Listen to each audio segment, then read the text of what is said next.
Before we begin, don't forget to subscribe to the channel and tell me in the comments where you're watching from. Stories like mine, about betrayal, secrets, and revenge, are more common than you might think, and maybe you'll see a little of yourself in what I'm about to share. My name is David, and if you had asked me 6 months ago, I would have told you I had a perfect marriage. I'm 43 years old, a mid-level manager at a finance company, the kind of guy who pays the bills on time, remembers anniversaries, and buys flowers just because. My wife, Elena, was everything I thought I wanted: smart, funny, a little mysterious, and beautiful in that classic way that turns heads when she walks into a room.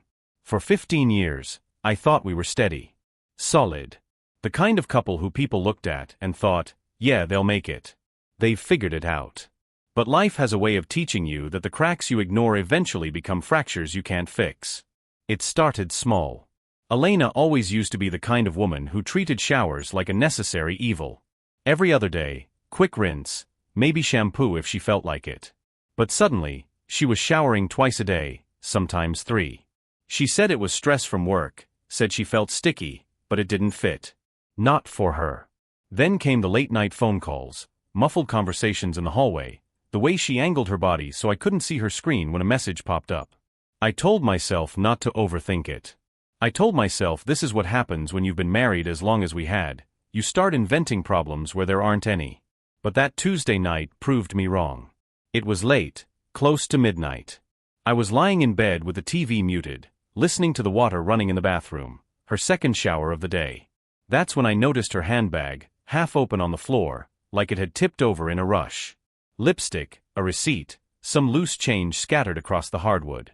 Normally, I'd never go near Elena's bag. Every married man knows that's a boundary you don't cross unless you want trouble. But the mess got under my skin. She hated clutter, and if she saw it, she'd be up half the night cleaning. I thought I was doing her a favor by picking things up. I crouched down, gathering little things, hair ties, perfume samples, when my hand brushed against something that didn't belong. Smooth metal. Cold. Heavy for its size. I pulled it out and turned it over in the dim lamplight. A silver tube, sleek and polished, about the length of my palm. It looked like something Apple would design if they ever made cosmetics. Minimalist, modern, expensive. Black Japanese characters etched along the side gave it an exotic look. At first, I thought maybe it was skincare. Elena loved trying fancy creams. But the thing felt different. The kind of product you don't buy at a drugstore checkout aisle. My chest tightened as I reached for my phone, opened the camera, and ran the text through Google Translate. The translation flashed across my screen, and I felt my blood run cold. Men's premium personal lubricant. Long-lasting formula. Not unisex. Not couples. Not women's. Men's. The tube wasn't full either. The metal casing was scuffed, the cap scratched. It had been used. More than once. My hands shook as I turned it over, trying to make sense of it. Elena and I had barely touched anything like that in years. When we did, it was cheap pharmacy stuff in a plastic bottle, not some imported high-end silver tube that looked like it belonged in a Tokyo showroom. She had never bought this for us. She had never even hinted at something like this. For a moment, I wanted to believe there was another explanation. Maybe it was medical. Maybe it was part of some skincare routine. Maybe she was holding it for a friend. But deep down, I knew better. The water in the bathroom kept running, and I could hear her humming a tune, carefree and light. Meanwhile, I sat there with this foreign object in my hand, realizing that I might be holding the proof that my marriage wasn't what I thought it was. That silver tube, so small and unassuming, felt like it weighed 100 pounds.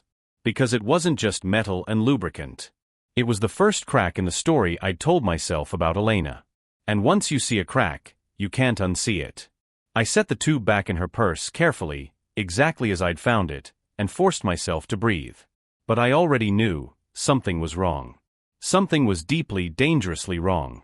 And that night, for the first time in 15 years, I realized I might not really know the woman sleeping beside me. Truth doesn't usually arrive as a confession. It arrives as a whisper, a timestamp, a name you don't recognize on a screen you were never meant to see. Elena's second shower that week had turned into a habit, and habits leave trails. I tried to be the kind of husband who doesn't snoop. The kind who trusts. But when you feel a house shifting under your feet, You don't stand still and hope the beams hold, you check the foundations. Her tablet was on the kitchen island, propped up with a magnetic case like a little silver tent. The screen was asleep. I tapped it once, twice. Her wallpaper bloomed into view, a beach we'd never gone to, water the color of polished glass. Across the bottom row, neat folders with cute names. Errands. Fitness. Groceries. Elena hated grocery apps. She liked choosing tomatoes one by one, holding them to the light like she was reading their futures. But there it was, a tidy little bag icon labeled groceries. My stomach sank as I tapped it. The folder opened to reveal just one app with a plain, forgettable symbol. Not a supermarket logo. Not a list. A chat platform. For a full minute, I simply stared. The first thought wasn't even anger, it was a strange, brittle comedy. Of all the places, hidden inside groceries, like a contraband snack. Then I touched the icon. The chat opened to a thread at the top, LEO. No profile picture, just a gray circle with a silhouette. The preview line said, Thursday. Okay? The same room. Bring the silver. My thumb hovered, then tapped. The screen spilled weeks of messages I'll never be able to forget. Room numbers. Late-night photos with corners cropped to hide faces. Times that matched perfectly with her karaoke with the girls' nights. The words all started to blur, but certain ones cut clean. Can't stop thinking about last time. Bring the silver one. He'll be asleep by 11. You're addictive. I scrolled back, placing each exchange next to our life like you might hold a counterfeit bill against the real thing. Elena's calendar dots. My company dinners. Her cousin's baby shower I'd gone to alone. The night I'd thought she fell asleep on the couch and I'd carried her to bed. The date that stopped me was a Thursday. She'd kissed my cheek on her way out and laughed at a dumb joke I made about accountants. She'd come home at 2 a.m. with damp hair and a smile she tried to kill before it reached me. I'd told myself the shampoo meant she'd gone to the gym late. The messages told me the shampoo had been about washing someone else's fingerprints off her skin. I put the tablet down like it might bite. There was a noise in the hallway. The bathroom door, the soft thud of drawers. Elena drifted into the kitchen in a bathrobe, her hair wrapped in a towel. She saw the tablet sitting there, lit up, and her eyes flicked to me so fast most people wouldn't have caught it. I did.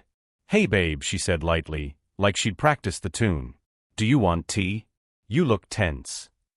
I'm okay, I said. My voice sounded normal. It amazed me how practiced we humans are at normal. While she set a kettle on the stove and scrolled on her phone, I watched her reflection in the microwave door. The Elena in that reflection was a woman I knew by inventory, her laugh, her morning habits, the way she pushed her cuticles back when anxious. The Elena beside the kettle was a stranger who kept a whole second life organized in a folder called groceries. You expect rage to roar. Mine went quiet. Everything inside me began to cool and harden into a shape I didn't recognize. Not apathy. Not forgiveness. Something colder. The opposite of panic. When she turned to grab mugs, I walked to the living room console, opened the drawer with the spare tape and batteries, and pushed aside a mess of odds and ends until my fingers found a small red tube. I didn't take it out yet. Just touched it, confirming what I would soon need. Back at the island, Elena set down a mug of chamomile in front of me and tapped the tablet to sleep without looking like she'd done it on purpose. Long week? She asked. Casual. Polite. A stranger making small talk at a hotel bar. Long enough, I said. Do you have plans tomorrow? I might have a late call. She barely paused. Girls' night. Her smile stayed on, but the muscles around it tightened. You know how it is. I do. I took a sip of tea to keep my mouth busy while my mind recorded every detail. Thursday. The messages had said Thursday. The same room. Bring the silver. That night, I lay awake and listened to Elena's breathing ease into that soft, steady rhythm that used to comfort me. I thought about the silver tube in her purse. The thought of it had a physical presence now, like a cold coin lodged under my heart. I pictured it exactly where I'd put it back the night before, zippered pocket, side seam, cap up. It would be waiting for her tomorrow like an accomplice already handpicked for the crime. At dawn, the city outside our window yawned into motion.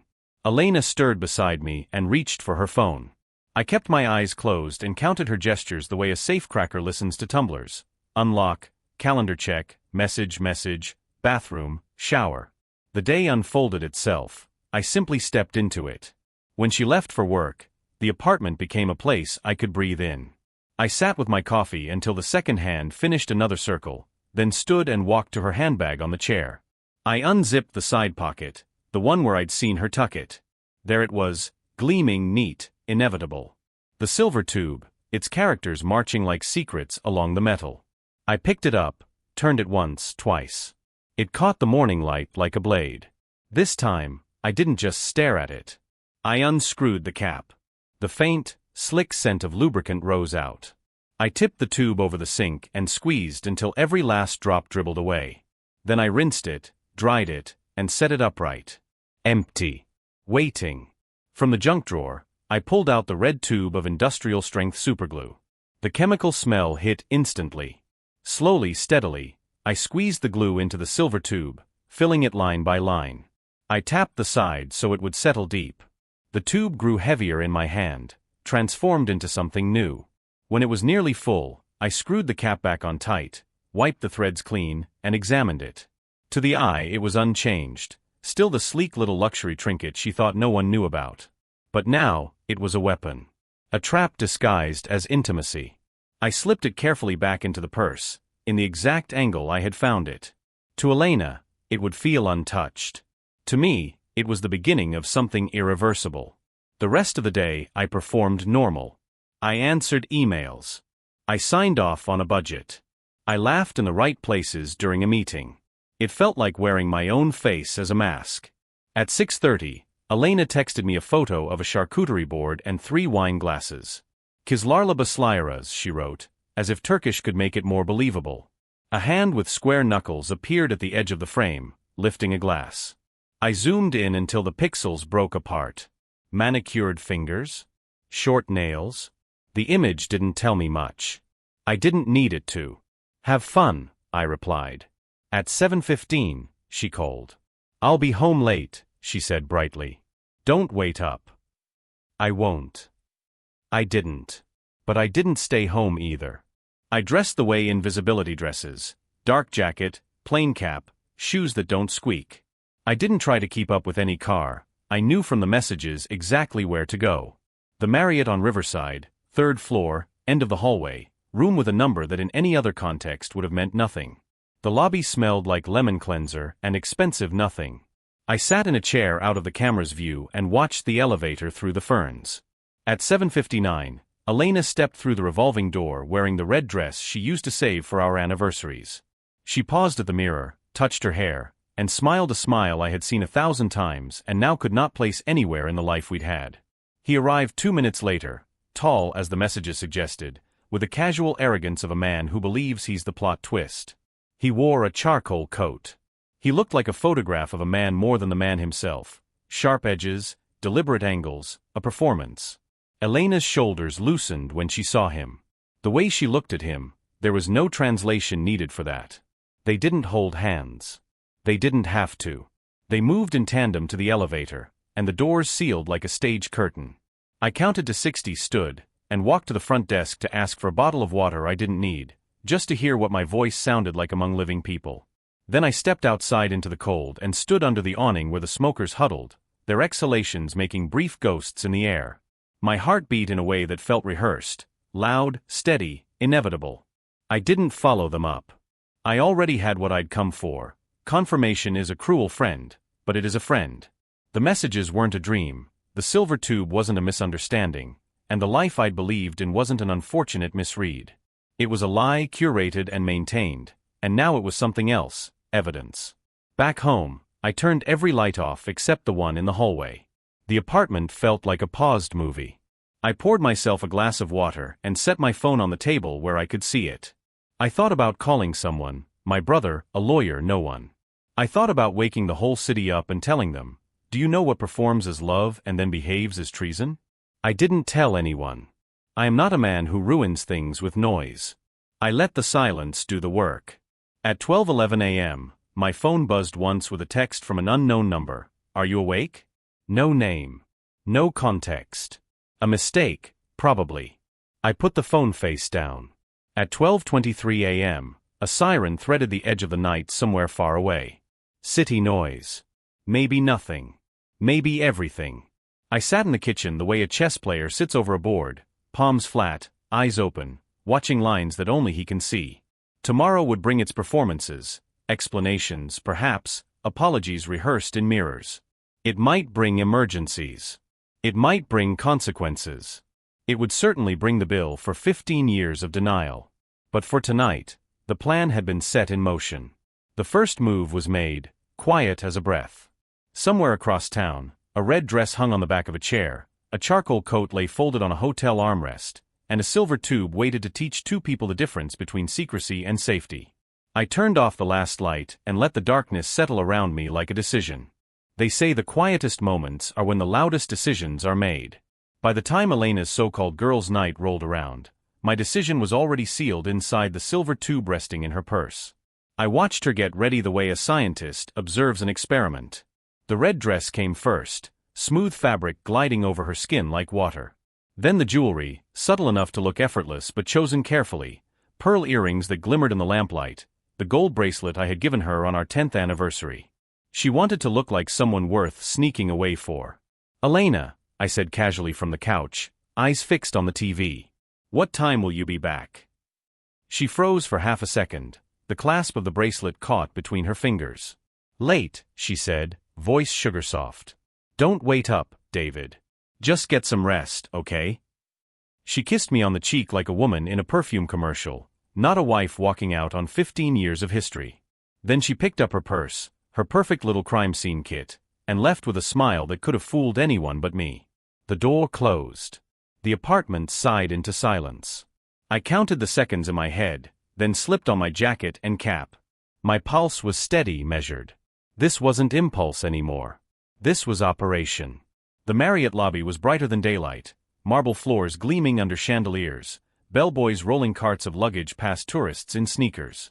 I blended into the background, another man waiting for someone, scrolling on his phone. At exactly 8:03 p.m., Elena arrived. She walked through the revolving door like she belonged to someone else now. Her eyes searched the lobby, and then they landed on him. Leo. Taller than me, broader shoulders, dark hair styled with precision. He wore a smirk that said he'd never worked a late night just to pay bills. When he touched her arm, she melted into him. They didn't kiss in the lobby, too careful, but their bodies tilted toward each other like magnets that had already decided their fate. They moved to the elevator. Elena glanced around once, quick, guilty. If her eyes had landed on me, I wonder if she'd have recognized the man she married.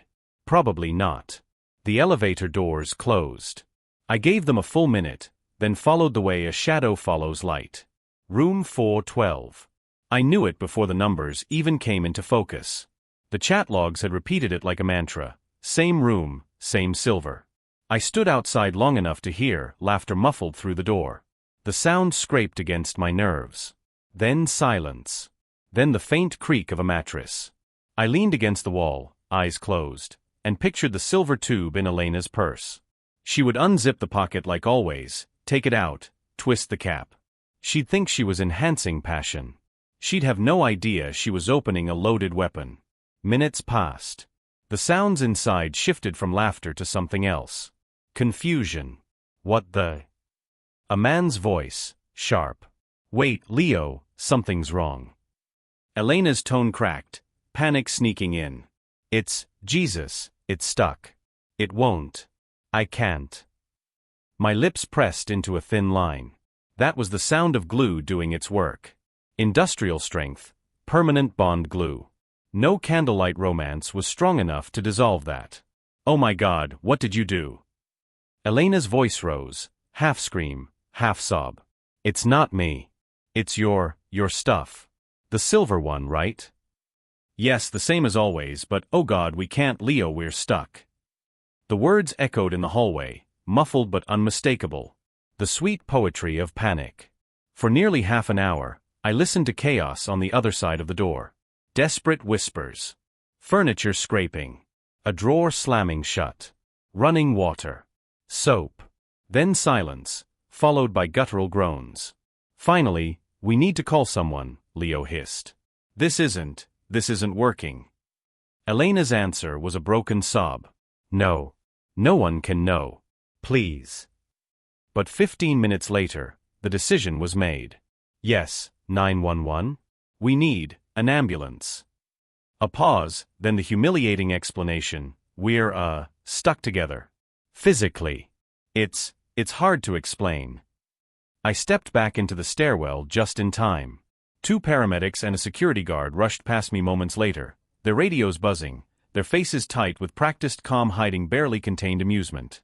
As they pounded on the door and it swung open, I caught the briefest glimpse inside. Elena, hair wild, cheeks flushed with shame, clutching a sheet around herself. Leo, shirt half torn, sweat dripping, eyes wide like a caged animal. Their expressions were masks of panic and humiliation. The paramedics didn't laugh, not openly, but their voices carried the edge of disbelief. Okay, folks. Let's get you separated. The stretcher wheels squeaked against the hallway tile. Someone down the hall opened their door to see what the commotion was. A cell phone camera clicked. Another neighbor whispered, "Oh my God." By the time the elevator doors closed on the strangest ride of Elena's life, I was already outside, blending into the night. At 10:30 a.m. the next morning, Elena stumbled through our front door. Her hair was a tangled mess, makeup smeared away, her body moving like every step hurt. The same red dress from the night before clung to her in wrinkles and antiseptic stains. "Morning, honey," I said softly, not looking up from the tablet I wasn't reading. "How was your night? You came in pretty late." She froze in the doorway, the blood draining from her face. There was an emergency at work. A client crisis. I had to stay late to handle it. "That sucks," I said, finally glancing up with what I hoped passed as concern. "You look exhausted. Are you limping? Did you hurt yourself?" "I fell at the office. Down some stairs. Twisted my back. They gave me some pain medication." Her voice was brittle glass. She tried to walk past me, toward the bedroom. A knock at the door stopped her. When she opened it, Leo stood there. His jeans were unbuttoned at the top, hanging loose, his face pale with embarrassment. He shifted on his feet like even standing was agony. Hi," he croaked. "Is Elena here? We need to talk." Elena's eyes widened in horror. Mine narrowed in amusement. "Sure," I said, stepping aside with a smile that didn't reach my eyes. "Come on in. She just got back from her client emergency." They glanced at each other like 2 criminals realizing their alibis didn't match. Their panic was almost art. That was phase 1. And it was only the beginning. There's a particular silence that follows humiliation, the kind that doesn't heal anything, only deepens the bruise. That silence moved in with us after the ambulance. It sat at the table. It followed Elena down the hallway. It watched me watch her. She tried to proceed as if life were a movie that had skipped a scene. She showered carefully, dressed slowly, avoided mirrors. I learned the choreography of her pain without asking a single question. The way she braced one hand against the doorframe before stepping into the bedroom, the flinch that tightened her jaw when she lowered herself into a chair, the small breath she stole before standing back up. She made phone calls with her back to me, and when I said, "How's work?" she said, demanding, as if the word could patch a dam, "Do you want me to make something light for dinner?" I asked that afternoon. I kept my voice gentle, the way you might speak in a museum. "You need to keep your strength up." "That would be nice." Her smile was a wound. "My stomach is sensitive." "Of course." I moved through the kitchen with the calm of someone choosing instruments before a delicate operation. The apartment filled with the clean sounds of preparation, water running, knife on board, a pan warming. When the aromas rose, bold, bright, inescapable, Elena drifted to the doorway, nostrils flaring like she couldn't tell if she was hungry or afraid. "That smells intense," she said. "It'll be good for you," I answered. "A wake-up call for your system." At the table, I set her a portion that looked almost cheerful. Heat hides behind color. It wore a festive mask. She picked up her fork the way a woman lifts a fragile piece of jewelry. The first bite landed like a lie she wanted to believe. Her shoulders softened, her eyes fluttered. Then the truth arrived. Color flashed up her neck. She reached for water, then for air. The fork clinked against porcelain as her hands trembled. "David," she swallowed hard. "It's spicier than I expected." "Spice clears inflammation," I said mildly. "Remember when your mother swore by it? Just a little more. Then we'll stop." She tried a second bite, the kind of courage people mistake for control. Tears sprang to the edges of her eyes, not dramatic, just the body's quiet alarm. She pressed a napkin to her mouth and forced a smile that had nowhere to sit. The silence returned to the table, pulled up a third chair. I ate slowly, methodically, a man-honoring ritual. When she finally set her fork down, I stood to clear the plates and let my hand brush her shoulder. She flinched again, almost imperceptibly. Pain is patient, it knows how to wait its turn. I rinsed the dishes and stacked them to dry. Behind me, she said she needed to lie down, that the medication from the night before was still adjusting, that sleep might smooth the edges. "Use your ointment," I suggested, eyes on the sink. "The one they gave you. It helped, didn't it?" She hesitated. "Yes. I think so." She disappeared into the bathroom like a small weather system. I let a minute pass. Then two. The apartment sounded like a seashell, everything far away, then suddenly near. Cabinets opened. Something fell. She cursed under her breath. The tube she'd been prescribed, the balm that promised relief, sat where she'd left it earlier, obedient in its little caddy. I imagined the quiet moment we had already shared, the one in which I had held the same object under the same light and decided that relief should arrive in a different shape tonight. The water in the sink turned from warm to cool. I folded the dish towel carefully and draped it over the oven handle. I could have gone to the bathroom door and asked if she needed help. I stayed where I was. Mercy, I've learned, is a strange currency. You spend it on people who've never learned its value, and they treat it like counterfeit. The first sound was small, a sharp inhale, the kind you make when ice touches a tooth. Then came a breath that broke in the middle. Then her voice, thin, astonished by its own fear. "David." I didn't move. "Yes. It's something's wrong." The words stumbled over each other, lost. "It burns." I waited 2 heartbeats. "How badly?" "Badly," she gasped. "Oh God, David, it's burning. It's wrong, it's wrong."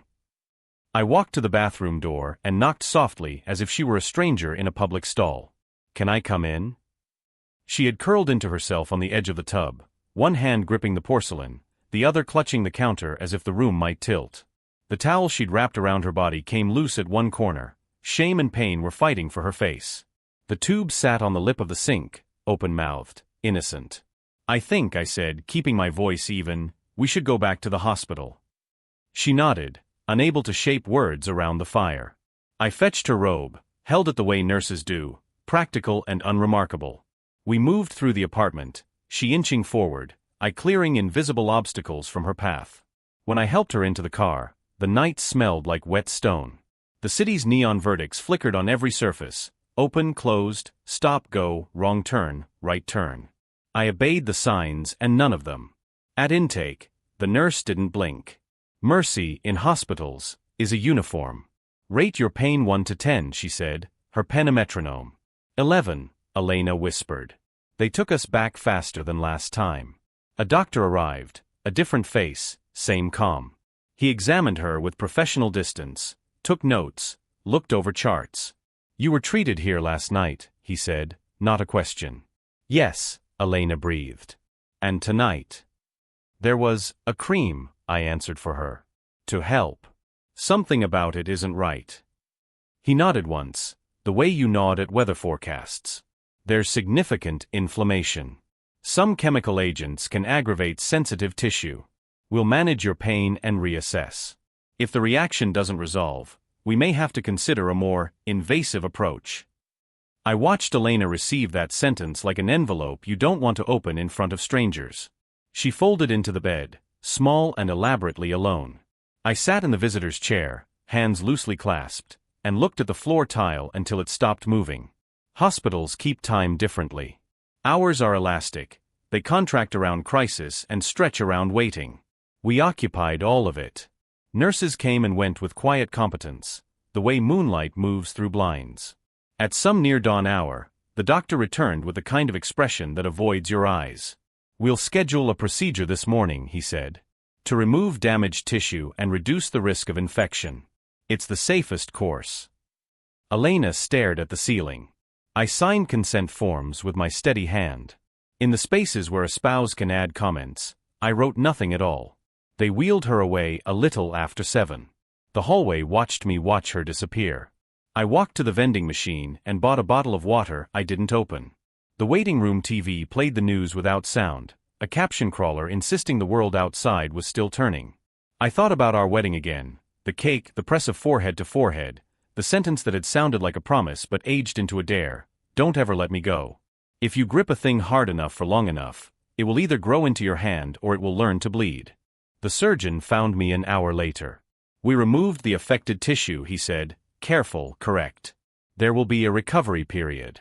We'll manage her pain and monitor for complications. I'll have the nurse go over aftercare." "Thank you," I said, "because that is what you say to the person who has traveled inside someone you once loved and returned." They let me see her when she surfaced from anesthesia. She was pale in a way that had nothing to do with lighting. Her mouth tried to form the word "how" and gave up halfway. I placed 2 fingers lightly on the bedrail, as if touching anything else might leave a mark. "You'll be okay," I said softly, the way people read weather apps. "We'll get you home, and you'll rest." Her eyes filled with the kind of tears that don't fall. "I'm sorry," she whispered. For a moment, we both had no idea what the sentence referred to, the night behind us, or the years behind that. I let the confusion live. By afternoon, they discharged her with papers stapled neatly like instructions for a complicated appliance. I drove us home the long way, through streets lined with trees that had learned the trick of pretending not to notice people. In the passenger seat, Elena dozed, waking in small panics, then surrendering again. When we reached the apartment, I helped her to bed. She let me, because pain teaches humility better than sermons. "I'll make something gentle tonight," I said, smoothing the sheet. "No spice. Broth. Toast." She closed her eyes in gratitude, which looks a lot like relief when you've run out of both. In the kitchen, I boiled water and watched the steam rise until it had said all it came to say. I set a tray with the quiet things: plain soup, plain bread, plain water, and carried it to the bedside. She ate in tiny rehearsed motions, careful not to anger anything that might still be sleeping under her skin. "Thank you," she murmured. "You're welcome," I answered, and surprised myself by meaning it. Night came early. Painkillers dissolved the edges of her fear. Sleep took the rest. I stood in the doorway for a long time and looked at the woman in my bed. I did not feel triumph. I did not feel clean. Justice isn't soap. It doesn't wash you. It marks you so you'll remember what you did and why you thought you had to. In the living room, the city leaked through the windows, the late bus sighing at the curb, a neighbor's laughter, the elevator's cables humming like a distant hymn. I sat at the table and laid out papers in a neat grid, a timeline, screenshots, bank statements that told small stories in numbers, a list of dates that had been ordinary until they weren't. Beside them, a manila folder waited with its mouth open. Phase 2 was done. Not because I wanted her to hurt, though she had, and not because I wanted this story to become anyone's entertainment, though it could. It was done because pain had always been the only language she refused to acknowledge until it spoke louder than her lies. Now she could hear it. Now we could talk. I slid the documents into the folder and closed it with a palm that did not shake. Tomorrow would not be a hospital. Tomorrow would be a table between us, and words neither of us could return. The clock said midnight. The silence that had moved in with us shifted in its chair and nodded, as if to say, "You're ready." I turned off the light and let the apartment go dark, not like a punishment, but like a curtain. There's a silence heavier than any scream, the kind that presses against the walls and waits for someone to shatter it. That silence lived in our apartment now, sitting between us at breakfast, stretching across the couch at night, settling into the corners where laughter used to live. Elena moved through the rooms like a ghost wearing her own skin. Her recovery from the hospital was slow, each step calculated, each breath stolen from pain. She tried to disguise it with small talk. "Did you pay the water bill? Should we order groceries?" But the cracks showed in every flinch, every half-swallowed groan. I didn't rush her. I didn't argue. I didn't comfort. I just waited. Revenge doesn't sprint, It waits until the other person thinks they've outrun it. On the 5th night after her discharge, while Elena dozed in bed under the dull glow of the bedside lamp, I sat at the dining table with papers spread in neat rows. Screenshots of the messages. Printouts of hotel bookings. Bank statements that lined up perfectly with the dates she said she was at girls' nights or working late. In the center lay the divorce documents. Every line had been sharpened to precision. The assets, the savings, the house, the car, all mine. Custody of our son, mine. She would walk away with nothing but the medical bills that were already stacking like bricks around her. I placed everything into a manila folder and closed it. The sound was small, but final, like the click of a lock. The next morning, I carried the folder into the bedroom. Elena was propped up against pillows, pale, hair pulled back, pretending to read a book she hadn't turned a page in for 20 minutes. "Can we talk?" I asked. My voice was calm, even. She looked up, wary. "Of course. What's wrong?" I set the folder on the bed. "Open it." Her fingers trembled as she pulled the flap back. The first page slid into view, a screenshot of her messages with Leo. Her face drained of color. She flipped to the next, hotel receipts, photos, timestamps. Each sheet stripped away another layer of her composure. "I don't understand," she whispered. "You don't have to," I cut in. "I know. About Leo. About the Marriott. About the silver tube. I know about every night you told me you were with friends, every excuse about late meetings. I know about the sedatives in my drinks. I know everything." She pressed a hand to her mouth. "David, please. Save it." My tone was ice. The time for explanations ended when you decided lies were easier than honesty. Tears welled in her eyes, heavy and sudden. "It was a mistake," she stammered. "I didn't mean for it to go this far. I was lonely. I needed something. But I love you. I swear I love you." I shook my head slowly. "Love doesn't look like this." Then her tears hardened into rage. She slammed the folder shut. "You think Leo was the first," she spat. "You think he was the only one? You have no idea who I really am. There were others. Long before him. While you were sitting here thinking you were the perfect husband, I was finding what you couldn't give me." Her words cut, but they weren't daggers, they were confirmations. Every suspicion I'd ever buried had just been dug up and laid bare by her own mouth. I leaned in closer, meeting her wild eyes. "Thank you," I said softly. "That makes what comes next so much easier." I slid a pen across the bed and opened the folder again, this time to the divorce documents. "Sign." She recoiled. "No. I won't. You can't just throw away 15 years like. You already did." My voice didn't rise, it didn't need to. This is the generous version. You walk away with nothing but your freedom. If you refuse, then we go to court. And when we do, every single detail becomes public record. The affair. The hospital visits. The ambulance ride. Every humiliation you've worked so hard to bury will live forever in legal transcripts and news articles. Her eyes widened in panic. She looked at the pen as if it were a weapon. "You wouldn't." I opened my briefcase and pulled out a second identical set of documents. "I would. And I will." The fight drained out of her. Her shoulders sagged. Her hand shook as she picked up the pen. Slowly, painfully, she scrawled her name across each line, each signature carving away the last remnants of the life she thought she controlled. When she was done, I gathered the papers, slid them back into the folder, and stood. Elena looked up at me, eyes red, voice raw. "Do you feel better now? Destroying me?" I met her gaze without blinking. "No. I feel finished." I turned, walked to the door, and left her sitting in the wreckage of her lies. As I closed the folder inside my briefcase, I realized something. Betrayal doesn't just end a marriage. It unmasks a person. And once you see who someone really is, you can never put the mask back on. There's a kind of morning that doesn't break so much as arrive, gray, undecided, the light cautious on the edges of the furniture. The morning after Elena signed, the apartment looked like a stage set waiting for the next scene. I packed the folder, checked the signatures, and drove it to my lawyer. When the receptionist asked if I needed copies, I told her I already had them, paper, encrypted drive, cloud. I'd learned something in all this. Don't leave your survival in a single place. On my way back, I passed the Marriott.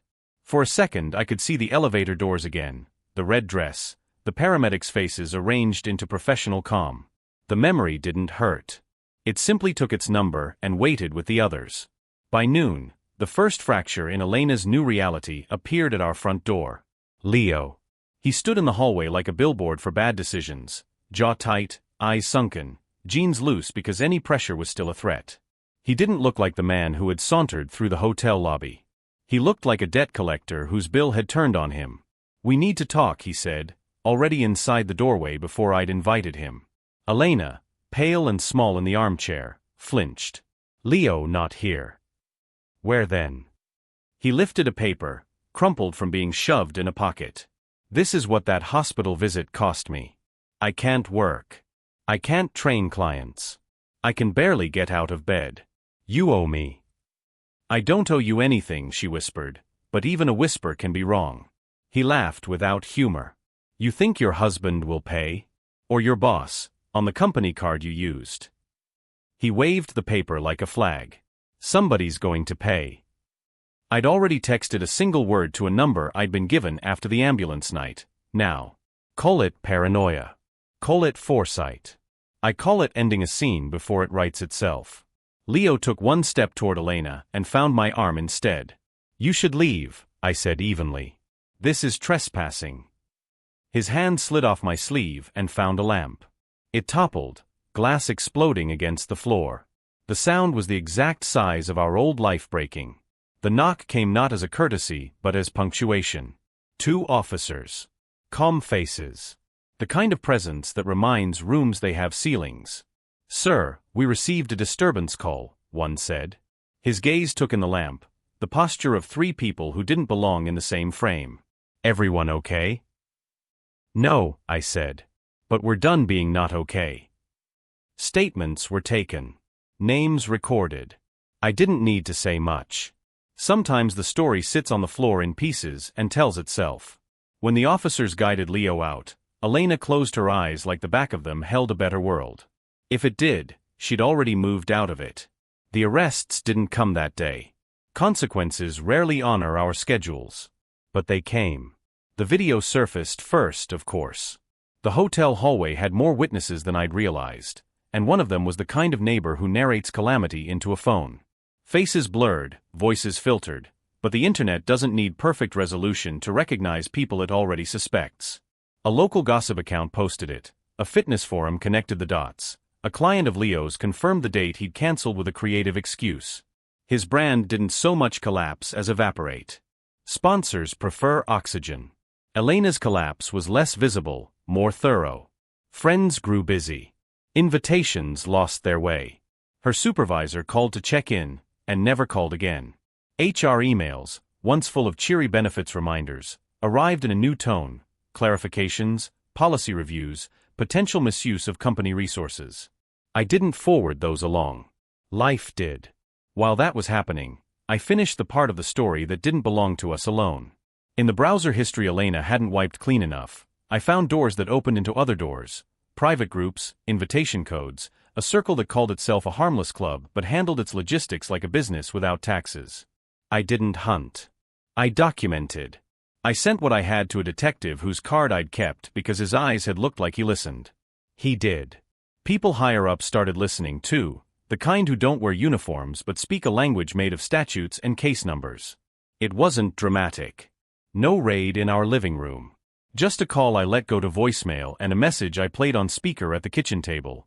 "Thank you for your cooperation. We may follow up." Later there were headlines small enough to miss if you blinked. I didn't blink. Names like Elena's didn't appear, privacy laws and all that, but the shape of the trouble matched the outline I'd mailed in a neat envelope.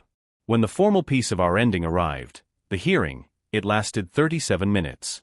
Lawyers said their required sentences. My counsel handed over a chronology in tabs. Elena's counsel attempted a geometry that could turn wrongdoing into misunderstanding. It didn't. The judge's eyes flicked between documents and faces and came to rest on our son's name. That's where the gavel lands in stories like this. Not on revenge, on responsibility. Primary custody awarded to me. Reasonable visitation to be revisited after treatment and stability. The decree stamped. The sound was smaller than the sound of a lamp breaking. We walked out of the courthouse into a day that had the wrong weather for endings. Mild, aimless, almost tender. Elena stopped at the top of the steps and looked at me the way someone looks at a house they once lived in before a fire.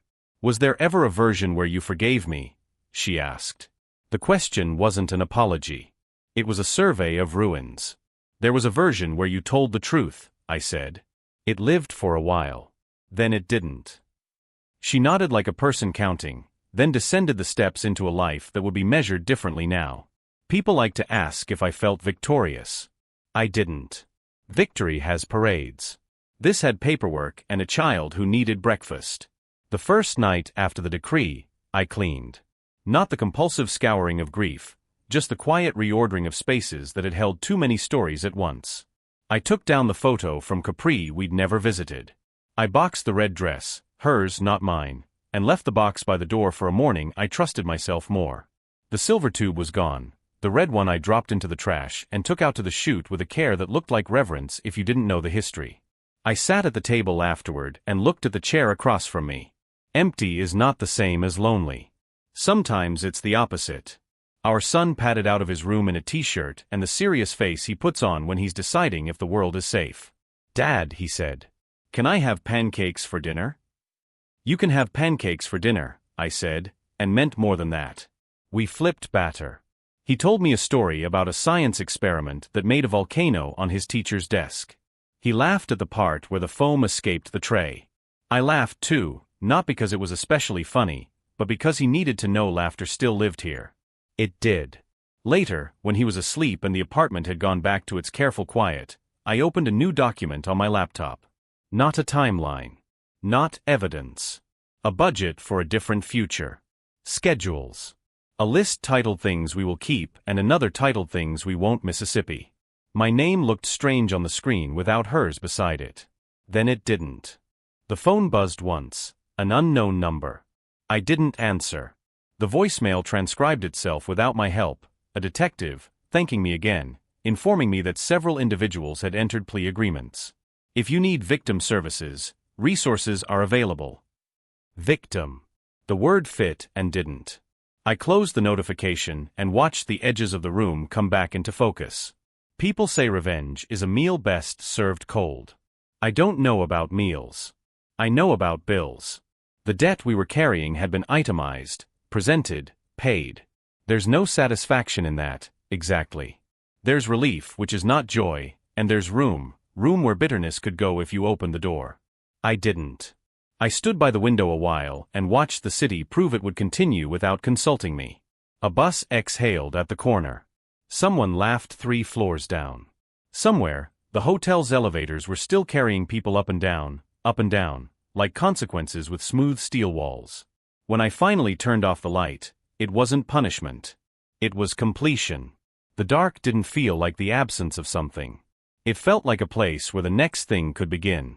And in that quiet, I told the truth to the ceiling, just to hear it out loud. I didn't win. I ended the losing.